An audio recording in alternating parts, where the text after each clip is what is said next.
Hai gorgeous, welcome to my place. Terima kasih sudah mengklik video ini. Nggak pakai lama, watch.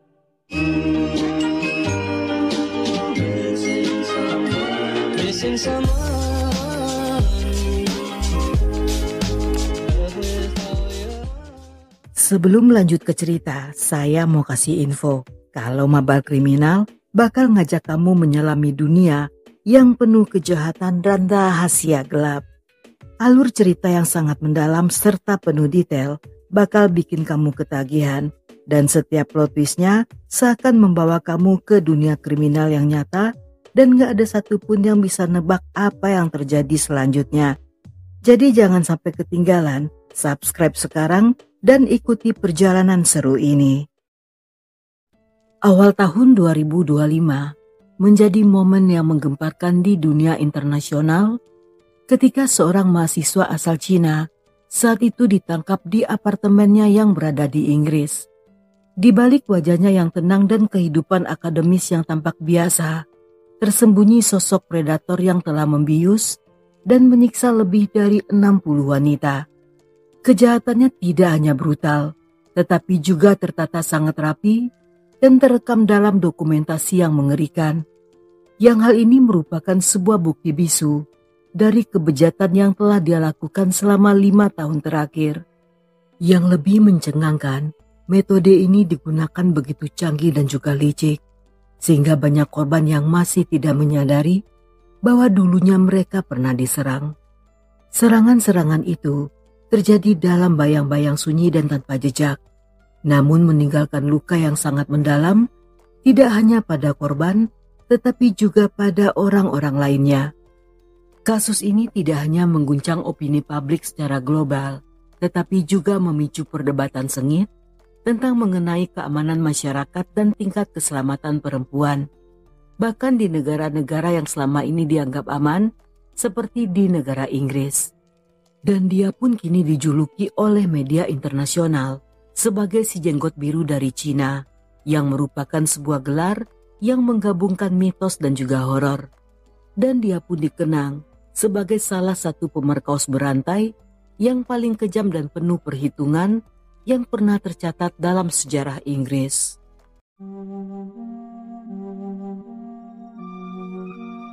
Chen Chaozhou yang berusia 28 tahun dikenal dengan nama Inggrisnya sebagai Paco. Dia lahir di Dongguan, Provinsi Guangdong, Cina, dari keluarga yang sangat berada. Ayahnya adalah seorang pejabat pemerintah, sedangkan ibunya seorang guru.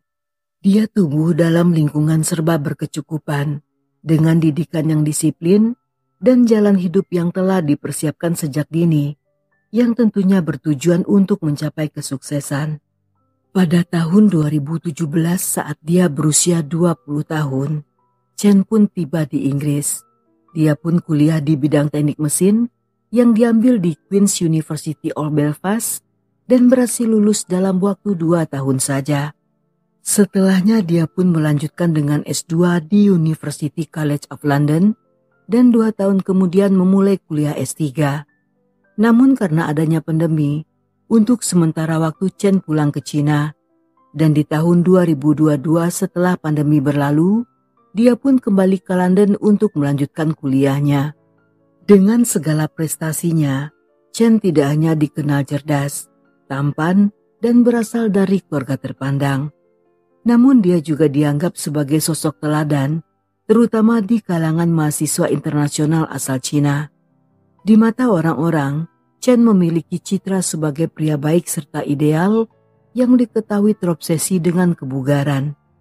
Yang karena hal inilah, di media sosialnya dia seringkali memposting foto-foto saat sedang gym.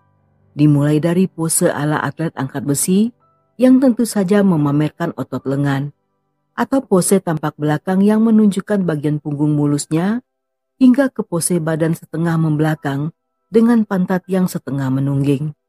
Namun apapun bentuk posenya, yang pasti Chen menjalani gaya hidup bersih serta sehat. Karena berasal dari keluarga kaya serta dukungan orang tua, Chen pun menjalani hidup yang sangat mewah.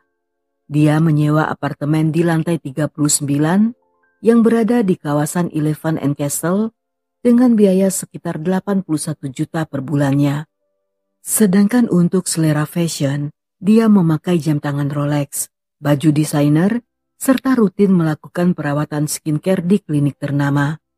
Dan dengan semua ini, serta wajah yang lumayan good looking, dia pun tampak sangat gagah serta berkelas. Pada satu waktu saat berada di Cina, dia pernah mengikuti beberapa acara kencan online. Dan sejak saat itu, obsesinya untuk menaklukkan wanita tumbuh semakin kuat. Bahkan dalam forum perumahan, dia secara teratur mengajukan permintaan tentang sebuah apartemen dengan isolasi suara yang sangat baik, dengan alasan agar tidak menimbulkan keributan, karena dia seringkali mengadakan pesta.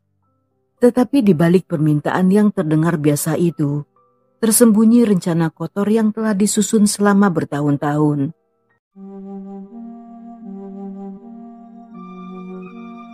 Pada Januari 2024, sebuah pengaduan anonim memicu penyelidikan rahasia. Dari titik itu, semuanya perlahan mulai terbongkar. Kepolisian Inggris pun melakukan operasi darurat dan mengeluarkan surat perintah penggeledahan terhadap Chen, termasuk di apartemen mewahnya yang terletak di pusat kota London. Saat dilakukan penggeledahan, di dalam lemarinya polisi menemukan berbagai obat mencurigakan, seperti obat impotensi, narkoboy, dan obat penenang yang sering digunakan dalam kasus kekerasan seksual.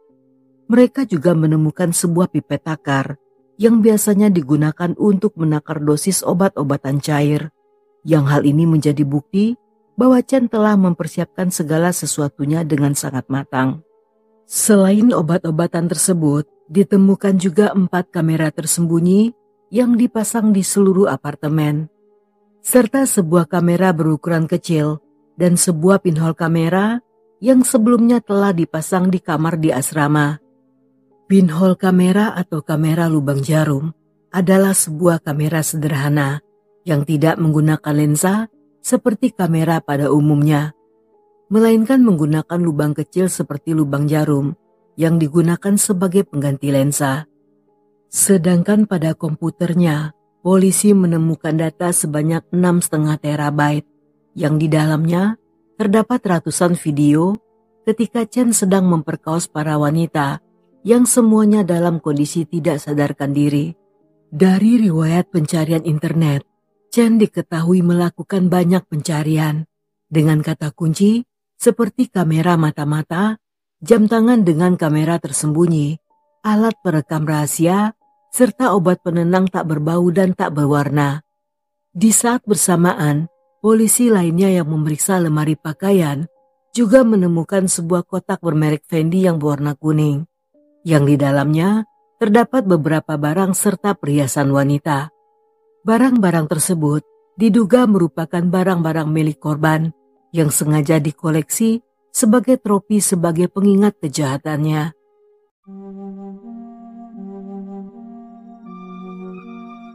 Dalam interogasi di kantor polisi, Chen membantah semua tuduhan. Dia juga mengklaim bahwa video-video yang ditemukan mungkin terekam secara tidak sengaja karena masalah teknis. Menurutnya dia hanya merekam wajah para wanita saat mereka sedang tidur, dan dia sama sekali tidak pernah berniat untuk menyakiti siapapun. Namun dengan banyaknya bukti, polisi pun membantah alibi tersebut, terutama karena semua temuan di apartemen memperlihatkan adanya pola kejahatan yang konsisten serta perencanaan yang sangat jelas. Selama interogasi berjalan, dia selalu menolak pertanyaan penting, seperti tentang berapa banyak rekaman video yang dia miliki, berapa banyak korban, dan sejak kapan dia melakukan kejahatan tersebut. Saat itu Chen tetap memilih untuk tutup mulut, sehingga kepala polisi menjulukinya sebagai pengecut bejat yang menyerang korban dengan brutal dan tidak manusiawi. We already have 8 different videos of you raping at least 8 different victims. This includes the 2 from your phone that were discussed with you upon your last arrest. As they've said, some of the things seized include 2 hard drives of over 2 terabytes each. How many videos do you have? No comments. How many victims are there?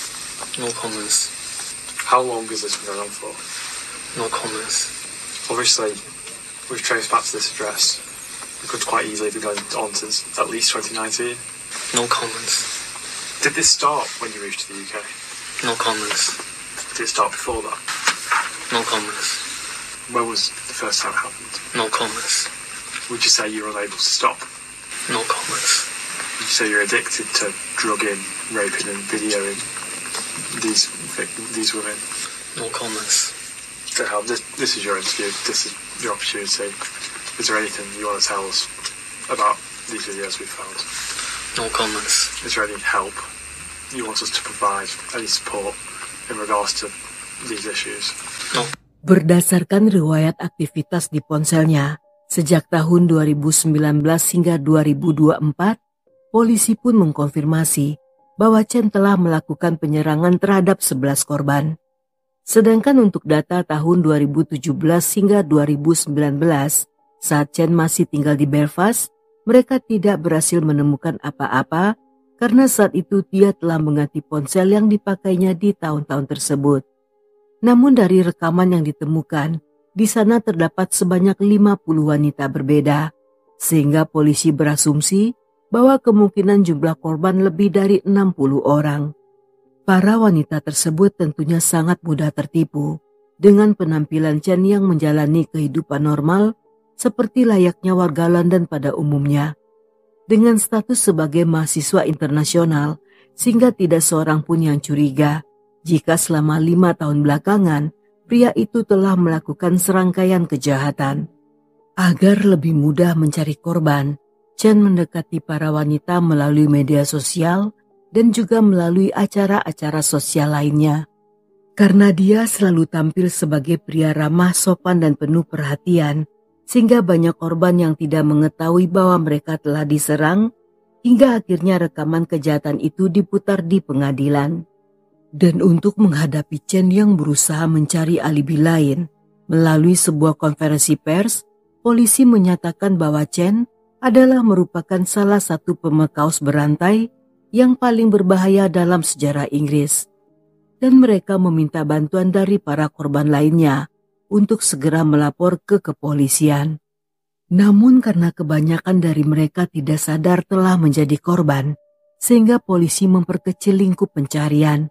Mereka pun meminta pada para wanita yang pernah berinteraksi secara pribadi dengan Chen, terutama yang tinggal di Cina serta komunitas Cina yang tinggal di London, untuk segera melapor pada kepolisian.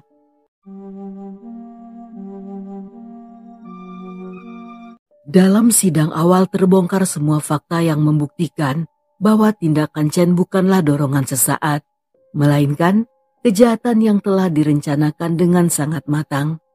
Dan petunjuk penting pertama yang muncul pada November 2020 adalah ketika Chen berada di Cina pada masa-masa pandemi.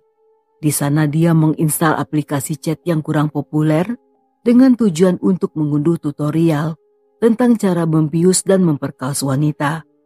Di ponselnya juga tersimpan sejumlah iklan mengganggu, termasuk gambar wanita yang tidak sadarkan diri dengan judul bekerja dalam 10 menit, tidak berbau, tidak berwarna, dan tidak ada ingatan. Namun yang paling membuat ruangan sidang semakin heboh adalah ketika polisi memperlihatkan 7 video dokumentasi yang dibuat saat Chen sedang memperkaos 7 orang wanita yang semuanya dilakukan saat dia di Cina. Yang demi kerahasiaan identitas, mereka dinamai sesuai abjad, dimulai dari huruf B hingga ke huruf I. Dalam salah satu video, korban G sempat tersadar dan mencoba untuk melawan. Namun karena tubuhnya lemas tak berdaya, dengan panik dia memohon untuk dilepaskan. Namun Chen merespon dengan nada dingin dan dengan tenang mengatakan bahwa dia baru saja memulainya. Pada video lain, sesaat setelah terbius, korban yang bernama I terlihat tertidur dan juga mulai mendengkur. Namun tiba-tiba dia terbangun dan dengan tenaga yang lemah berusaha untuk mendorong Chen serta memintanya untuk segera berhenti. Namun seolah tidak peduli, Chen tetap melanjutkan aksinya dan kengerian yang terekam dalam video-video ini seketika membuat ruangan sidang membeku. Beberapa juri wanita tampak menangis, sehingga hakim berkali-kali harus menjeda sidang demi untuk mencegah trauma emosional yang terjadi di antara para anggota juri. Berdasarkan hukum di Inggris, pelanggaran yang dilakukan di luar negeri tetap dapat dituntut, terutama apabila pelaku tinggal di Inggris dan tindakannya dianggap ilegal menurut hukum di negara tersebut. Ketentuan ini memungkinkan bagi pengadilan di negara itu untuk mengajukan tuntutan terhadap Chen demi memberikan keadilan bagi para korban yang belum teridentifikasi. Tidak cukup sampai di sana, bahkan 2 video yang direkam di dalam asrama Chen yang berada di kawasan Bloomsbury benar-benar membuka kejahatan dari dirinya. Dalam salah satu video, korban A yang tidak sadarkan diri saat itu tiba-tiba terbangun dan memohon agar Chen berhenti. Tetapi Chen yang tampak basah kuyup oleh keringat justru tetap beraksi, dan punggungnya yang polos tampak dipenuhi goresan merah akibat cakaran kuku dari milik korban yang tentunya sempat melakukan perlawanan. Dengan nafas terengah-engah, Chen justru mengatakan jika percuma saja dia berteriak karena ruangan tersebut kedap suara. Ucapan itu terdengar seperti pernyataan puas dari Chen bahwa semuanya telah direncanakan dengan sangat matang, yang artinya Chen tidak menyewa apartemen mewah itu demi gengsi, tetapi karena tempat tersebut sangat cocok untuk menjalankan aksinya dengan dinding kedap suara, sehingga para tetangga tidak akan bisa mendengar adanya suara tangisan atau jeritan korban.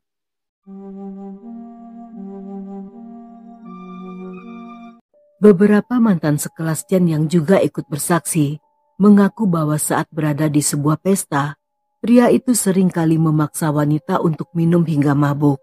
Dia sangat suka mencampur minuman serta melakukan berbagai komentar jorok. Hanya saja saat itu teman-temannya tidak pernah menduga bahwa setelah pesta itu, Chen tidak mengantar si wanita pulang ke rumah, melainkan membawanya ke apartemen. Walaupun telah dihadapkan pada bukti yang tidak terbantahkan, namun Chen sempat berusaha memanfaatkan keadaan ketika pengadilan memutar salah satu rekaman video yang berasal dari pinhole kamera yang karena kesalahan teknis suara rekamannya menghilang. Dia mengaku bahwa adegan dalam video hanyalah merupakan permainan peran seperti yang terjadi pada fetis-fetis aneh dan si wanita juga menikmatinya. Tetapi pengadilan tentu saja tidak percaya karena dalam video itu si wanita tampak hampir pingsan, tubuhnya lemas, dan tatapan matanya terlihat kosong. Di saat itu juga, pengadilan meminta seorang teknisi untuk memulihkan rekaman suara video tersebut. Yang hasilnya, alih-alih terdengar menikmati, si wanita justru berteriak meminta Chen untuk menghentikan perbuatannya. Dan setelahnya dia juga bertanya, mengapa Chen melakukan hal tersebut.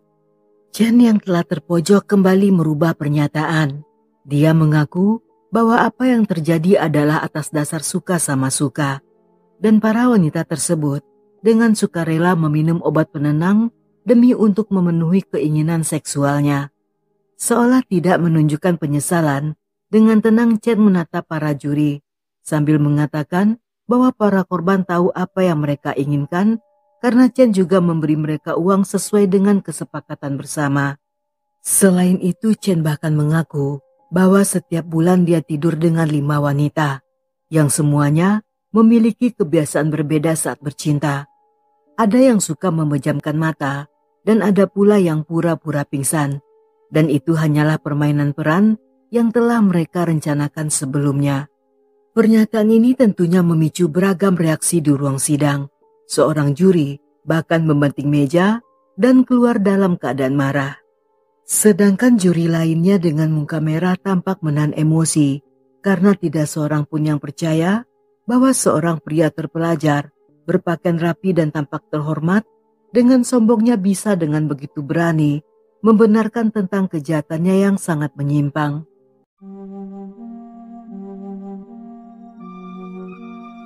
Meskipun belum semua korban berhasil ditemukan, namun selama proses sidang lanjutan, 2 orang wanita dengan berani maju untuk bersaksi dan mengungkap semua kebrutalan Chen. Salah satunya bernama Nangxi, yang merupakan seorang mahasiswi asal Cina. Dia pertama kali bertemu dengan Chen saat berada di London pada Mei 2023 ketika dia mengirim chat untuk meminta bantuan mengerjakan soal matematika. Beberapa hari kemudian, dia pun diundang ke sebuah pesta temannya di apartemen mewah di kawasan Elephant and Castle. Yang di sana Chen juga ikut hadir karena temannya dan Chen tinggal di gedung apartemen yang sama. Saat pesta berlangsung, Chen mencekoki Nangsi hingga mabuk, dan setelahnya dia mengajak gadis itu ke apartemennya untuk kembali minum-minum dan bermain game. Tetapi Nangsi yang mulai merasa tidak bisa mengendalikan diri, justru memutuskan untuk segera pulang. Chen yang pura-pura khawatir akan keselamatannya di jalan, mendesak Nangsi untuk menginap saja. Saat itu Nangsi yang mengantuk berat sambil bercanda mengatakan bahwa dia akan menginap jika diberi uang sebanyak 225 juta. Namun dia menegaskan bahwa itu hanya candaan dan sama sekali bukan persetujuan untuk melakukan hubungan esek-esek. Chen yang terus mendesak berhasil membawa gadis itu ke apartemennya. Yang setibanya di dalam, dia dipaksa untuk minum lebih banyak. Tanpa setahu Nangsi, ternyata minuman itu telah dicampur obat, dan setelahnya dia pun dibawa masuk ke dalam kamar tidur utama. Dan tanpa sepengetahuannya, seluruh kejadian tersebut direkam secara diam-diam oleh kamera tersembunyi yang dipasang di kepala tempat tidur dan diaktifkan oleh sensor gerak. Rekaman itu pula lah yang kemudian menjadi bukti penting dalam persidangan. Dalam video tersebut, Chen berkali-kali memaksa Nangsi untuk minum. Ketika dia mulai cemas dan mencoba pergi, gadis itu justru terjatuh ke lantai dan menangis. Chen tidak membiarkannya pergi dan bahkan menjambak rambutnya dari belakang untuk memaksanya menghabiskan segelas lagi. Dalam keadaan putus asa, dia terpaksa meminumnya hingga hampir kehilangan kesadaran. Yang beberapa saat kemudian, Nangsi yang tidak menyerah saat itu menangis, melawan, dan berteriak saat diserang. Dia beberapa kali mencoba untuk duduk dan melarikan diri. Tetapi sayangnya, Chen memaksanya kembali ke tempat tidur. Ketika keesokan harinya Nangsi meninggalkan apartemen Chen, dengan panik gadis itu segera kabur dari sana dan lupa membawa tas tangannya. Setibanya di rumah, dia pun mengalami berbagai gejala parah, seperti mual, sakit kepala, insomnia, dan gangguan mental.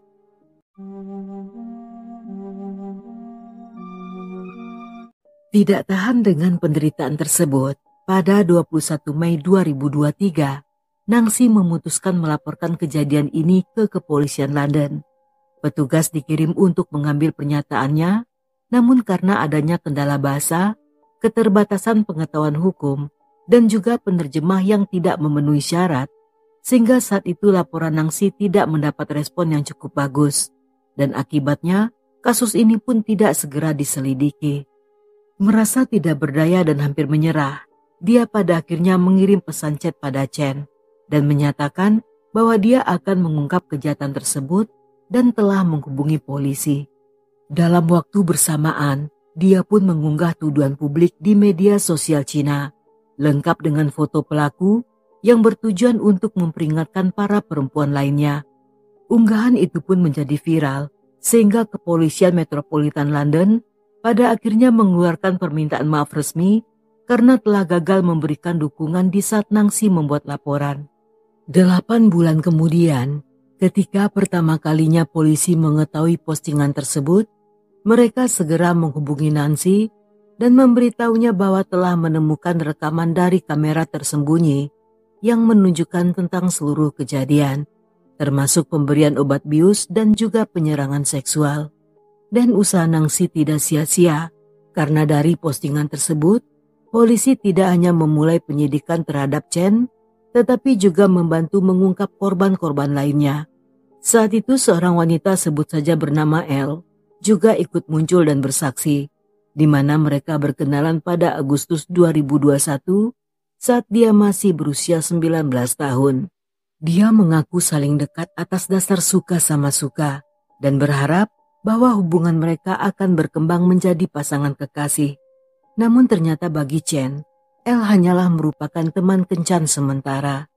Sebulan setelah berkenalan, El merayakan ulang tahunnya bersama Chen dan teman-temannya di sebuah restoran hotpot yang berada di kawasan pecinan London. Setelahnya mereka berpindah ke ruangan private untuk kembali melanjutkan minum-minum. Namun sejak saat itu ingatannya mulai kabur dan El hanya mengingat bahwa dia muntah di jalanan dan juga kehilangan kartu kreditnya. Namun entah bagaimana caranya, pada akhirnya dia berakhir di asrama Chen tanpa tahu bagaimana bisa sampai ke sana. Ketika tersadar, saat itu Chen sudah berada di atas tubuhnya. Dia pun menyuruh Chen berhenti, namun tidak lama kemudian gadis itu kembali kehilangan kesadaran. Keesokan paginya saat meninggalkan asrama, El masih merasa pusing dan juga bingung. Tetapi dia tidak yakin apakah telah menjadi korban penyerangan.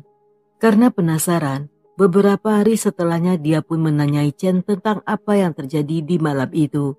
Namun pria itu tentu saja menyangkal semuanya dan bersikeras mengatakan bahwa saat itu El dalam kondisi sadar.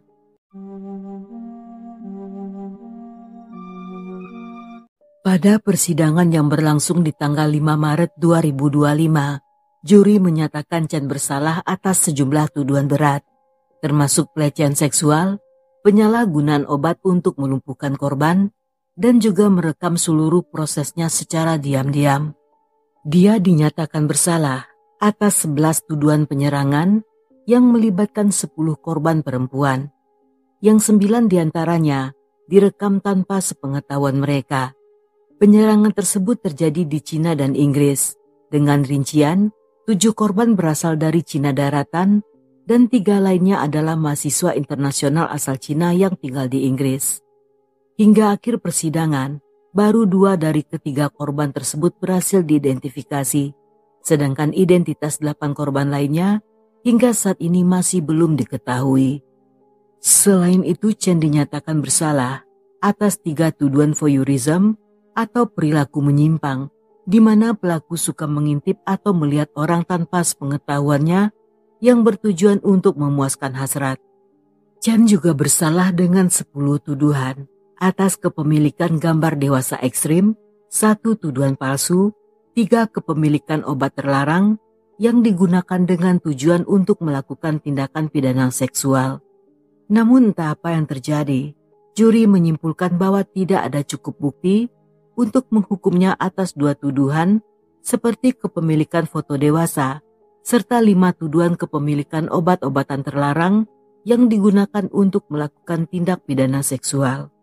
Selama persidangan, perwakilan dari Lembaga Penuntut Umum di Inggris menyampaikan sebuah pernyataan bahwa pihaknya sangat menghormati para perempuan yang telah berani memberikan kesaksian terhadap Chen.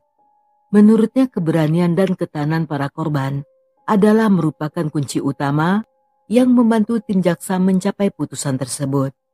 Mereka juga menyampaikan rasa terima kasih yang sangat mendalam pada semua korban yang telah bersuara. Hakim Pengadilan Pidana Pusat di London bahkan juga menyampaikan bahwa Chen kemungkinan besar akan menghadapi hukuman yang sangat berat pada sidang vonis resmi yang dijadwalkan pada 19 Juni 2025.